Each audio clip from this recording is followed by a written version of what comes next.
guys, welcome back to my channel, me, Leanne Rain. Was going to shoot this video originally today about something totally different.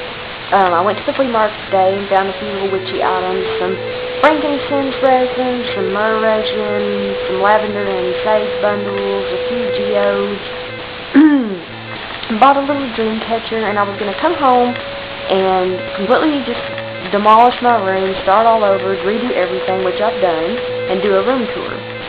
But something's kind of been pulling at me today to go in a different direction, so I think I'm going to do a room tour tomorrow for you guys when it's daylight, and it just looks prettier. It's just lighting in here is terrible. But I wanted to talk to you guys tonight a little bit about being single and being pagan and what that means to me. Now, this is totally new territory for me, both as a single woman and a pagan woman. And although I'm an eclectic witch, I identify as pagan because that's just the general term I prefer to use. Like I said in my previous video, I do incorporate many different types of witchcraft into my practice, but for namesake, we'll just say pagan. But you know, I got up this morning, and it was so weird. It's like I'm so used to doing everything in my daily life with someone, with a partner. I've basically been with someone since I was 15. On and off, two different people. One I was with for a little over 9 years. About 2 months later, I got with someone for another 4 years. So, I've never really been single.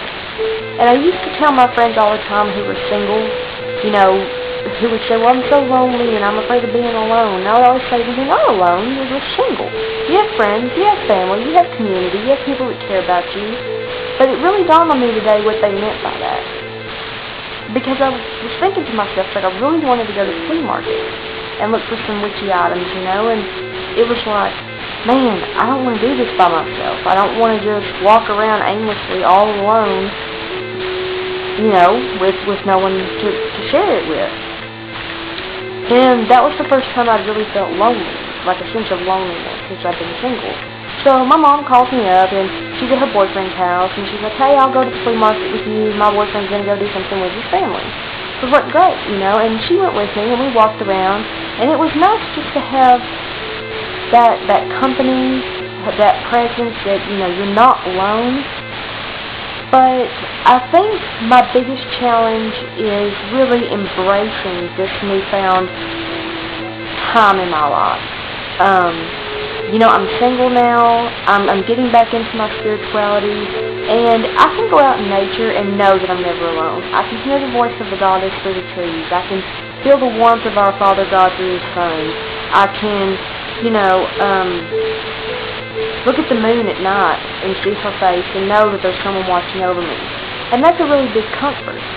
But it's so different when you're single after you've been with someone for so long. And you just get so attached and so used to doing all your little daily activities, whether it's buying groceries, paying bills, going out to eat, doing something. You're used to that constant in your life. And so when it's gone, I do now know what it feels like to feel lonely. And so I've had to sort of take my own advice and tell myself, no, you're not alone, you're just single.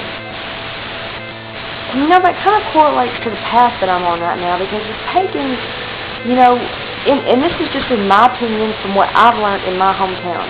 You basically have two types of pagans. People that are out of the broom closet and you can share ideas and knowledge with, or people that are in the broom closet and you don't even know they're pagans. And in this area, the latter is usually the issue. There's plenty of us out here in Tennessee, in Cookeville, where I live. It's just we're not out.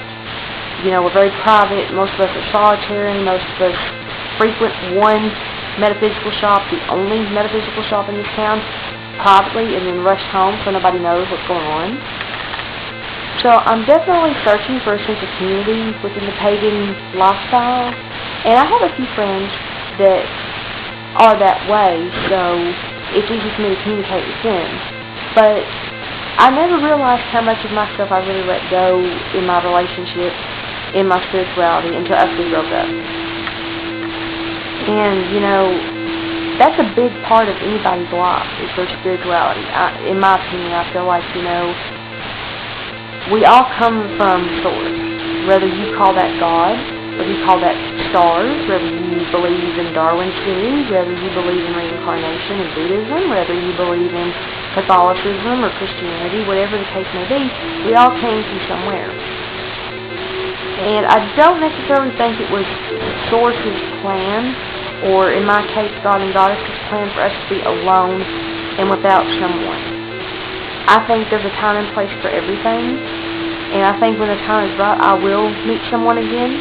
And I think what I would like to have happen is that it be a little bit more, not to sound selfish or self-centered, but more on my terms, as far as meeting someone that maybe is into nature-based religions like myself, or is at least open-minded and not so closed off from the way that I practice, because I really realized that I was missing that a lot, and I went into a deep depression. I really did. I missed the worship and the fellowship with my friends on the full moons and the new moons.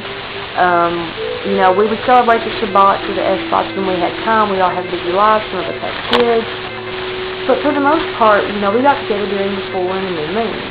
And of course we have the blue moon coming up on the 31st, which I'm excited about. So I bought some blue lace agate today. And I'm going to make all my sisters, I call them sisters, some blue lace agate bracelets in, not necessarily correlation with the blue moon, but just blue moon, blue lace agate. It's pretty. I thought it would be a nice little gift. So I'm really getting back into the fellowship of things and trying to learn to really let the God and Goddess hold me and allow me to hold myself. And just remember, guys, you don't need validation as a person or as a pagan or as a Wiccan or as a witch through a man or a woman, your partner. I think what it really boils down to is who you are on the inside and what's within you and how do you want to be as a person. So that's my little spiel for the night, just something I've been pondering on and thinking about. And I will be making a complete room tour tomorrow and a book tour probably later on tonight. So stay tuned for that, and you guys have a great night. Blessed be.